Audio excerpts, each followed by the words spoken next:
Сәлеметсіңдер ме балалар? Қазақ тілі пәні бойынша сабағымызды бастаймыз. Бүгінгі сабағымыздың тақырыбы ұлтаралық қақтығыстар. Мақсатымыз көтерілген мәселеге оқырманның қарым-қатынасын анықтауға арналған талқылау сұрақтарын құрастыру екен. Балалар, бірге ойланайықшы, ұлтаралық қақтығыс дегенде қандай жағдай елестейді? Мысалы, мына ортадағы суретке қарап, бұл елді мекенде қандай жағдай орын алған деп ойлайсыздар? Олай болса, лексикалық тақырыбымызға көшейік. Әр кезде ұлтаралық қақтығыстарға территориялық талас-тартыстар, халықтар арасындағы тарихи өшпенділік, үстем ұлттың аз ұлттарға өктемдігі мен қысымы, саяси элитаның танымалдылықпен билікке жетудің жолы ретінде ұлттық мәселелерді көтеруі және халықтың көп этносты мемлекет деңгейінен жеке мемлекеттілікті құруға ұмтылысы себеп болып жатады. Мұндай көріністер әсіресе 20 ғасырда әлемдік саяси картада тәуелсіздік алуына байланысты пайда болған жаңа мемлекеттерде көбірек қылаң береді. Ұлтаралық шиеленістерді шешудің жолдары көп, халықаралық құқықтық ережелерде жақсы құрылған. Алайда, бір елде орын алған шиеленіс келесі елдегі шиеленістен бөлек болуы мүмкін. Яғни, оның шешу жолдары да өзгеше болады. Ұлтаралық шиеленістерді шешудің бір әмбебап тәсілі жоқ. Ең тиімді жолы ұлтаралық шиеленісті болдырмау. Мемлекеттердің барлығы осы бағытта жұмыс атқаруда. Алпауыт елдердің әлемдік саяси сахнада экономикалық, әскери, саяси ықпалға ие болу мақсатындағы бақталастықтарының салдарынан кейбір ұлтаралық шиеленістер қолдан жасалуда. Ақпараттық технологиялардың дамыған заманда өзге елде отырып, басқа елдің ішкі жағдайы мен халықтың көңіліне ықпал ету дәстүрлі саяси соғыс құралына айналды. Түптеп келгенде, қылдан да нәзік түсініктермен сипатталатын ұлтаралық қатынастарды қоздыру мен оны саяси экстремизмнің құралы ретінде қолдану қай тарапқа да опа бермейтіні тарихтың ащы сабақтарынан белгілі екен балалар. Бұл біздің лексикалық тақырыбымыз болды. Маңызды ақпараттарды қайталайық. Мәтін мазмұнына сәйкес ұлтаралық қақтығыстардың негізгі себебі неде? Біріншісі территориялық талас-тартыстар болуы мүмкін. Екіншісі халықтар арасындағы тарихи өшпенділік және үстем ұлттың аз ұлттарға өктемдігі мен қысымы.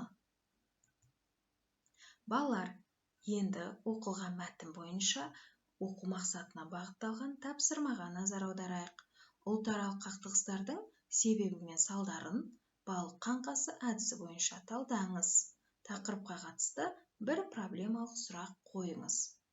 Демек, сіздер балық қаңқасы әдісін білесіздер. Бірінші, екінші, үшінші себебін жазасыздар да, оның салдары қандай болады деп болжайсыздар. Және де тақырыпқа қатысты бір проблемалық сұрақ құрастырасыз. Дескрипторлары мәтін мазмұны бойынша ұлтаралық қақтығыстардың себептерін анықтайды, ұлтаралық қақтығыстардың салдарын, яғни нәтижесін болжайды, проблемалық сұрақ құрастырады.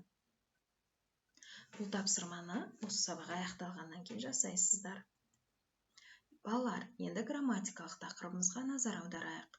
Бүгін біз сіздермен аралас құрмалас сөйлемдерді өтеміз. Оқулықтарыңызды алдап, 167 бетті ашуларыңызды сұраймын. Аралас құрмалас сөйлем кемінде 3 жай сөйлемнен құралып, бір-бірімен салаласа да, сабақтаса да байланысатын құрмалас сөйлемнің түрі. Олардың екеуінің баяндаушы тиянақтыда, біреуінің баяндаушы тиянақсыз болып келеді. Баяндаушы тиянақсыз сөйлем бірде аралас құрмаластың бас жағында орналасса, бірде тиянақты жай сөйлемдердің арасына орналасады. Ережені дәптеріңе жазып, мысалдарын келтіруді ұмытпа. Балалар, мына кестеде аралас құрмалас сөйлемдер берілген. Яғни, бұл құрмалас сөйлемдердің баяндауыштары өзара тиянақсыз болып келіп, бір-біріне бағына байланысады екен. Демек, араласып келеді екен.